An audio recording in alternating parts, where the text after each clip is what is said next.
It's Riddell. It's Rydell. No, it's Riddell. I think it's Rydell. Josh, it's Riddell. Hey Bremerton, Josh Farley and Christian Vossler and Pacific Liquor arguing over how to pronounce a certain East Bremerton street. I think you know how it's pronounced. It's Riddell. Ah, geez. We got 5 stories for you, as we usually do on this week's Beat Blast. Stick with us. It's still Riddell.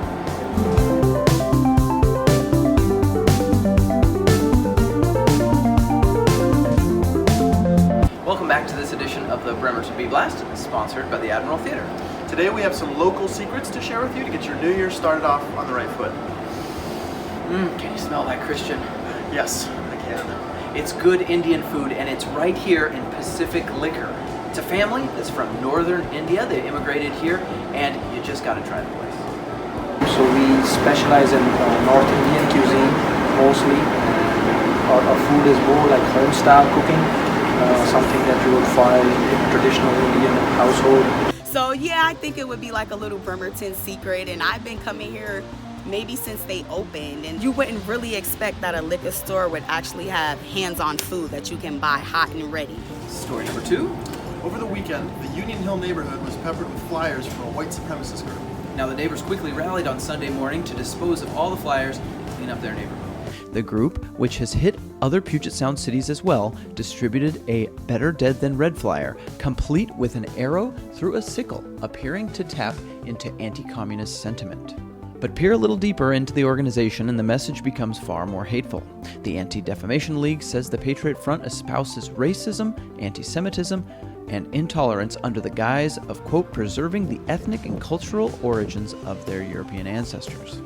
And yeah, the community really showed up to say we don't want these in our neighborhood and countered that messaging, got active on social media and in-person conversations, telling each other where they saw them, saying I'm picking these up, I'm letting the mayor know, I'm calling the police and letting them know and reporting it, I'm getting it out of my yard, my neighbors' yards. I saw a lot of that activity. Story number 3 this week.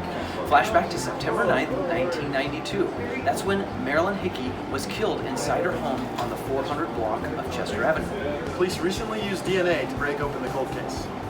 Hickey spent the last night of her life at the Drift Inn Tavern and got a cab ride home with an unknown man. 8 to 10 hours later, she was dead. No one was able to figure out the identity of the stranger she went home with that night. That is, until more than 26 years later, when police say they finally have their man on murder charges. How the cops got this guy is a crazy story. First, Bremerton detective Marty Garland resubmitted DNA found at the scene of her death to the state's crime lab. The DNA matched some found at a homicide scene in Idaho.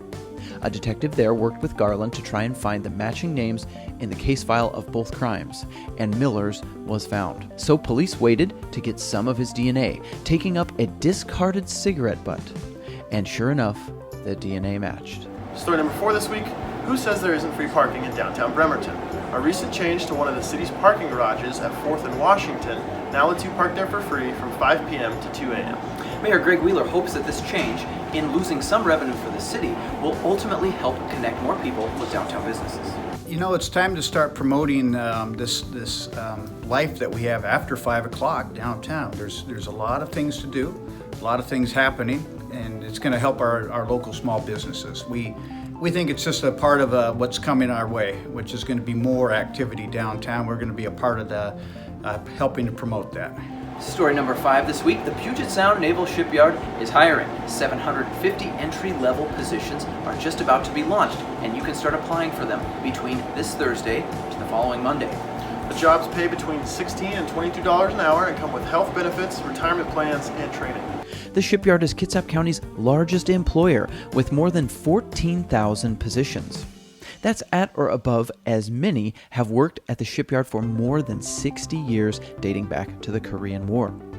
At its highest point, churning out ships and boats during those frightening days of World War II, the shipyard employed 30,000 plus people. Bremerton was 80,000 or so in population at that time, roughly double the size it is today. And finally, what's on tap for your weekend? Sponsored by Silver City Brewery Tap Room.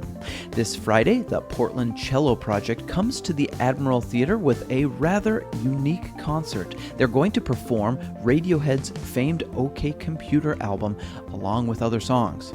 Tickets start at just $18. That's our show for this week, Bremerton. We've got a little news to share with you, though, don't we, Christian? Yes, we do. I'm going to be taking over the Bremerton beat from Josh, who's done a great job on it for a long time. So that's the news.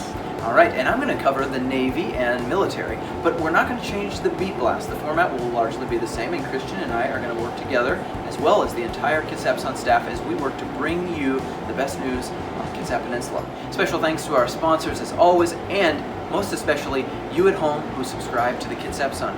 We could not do this without you. It's pronounced Riddell.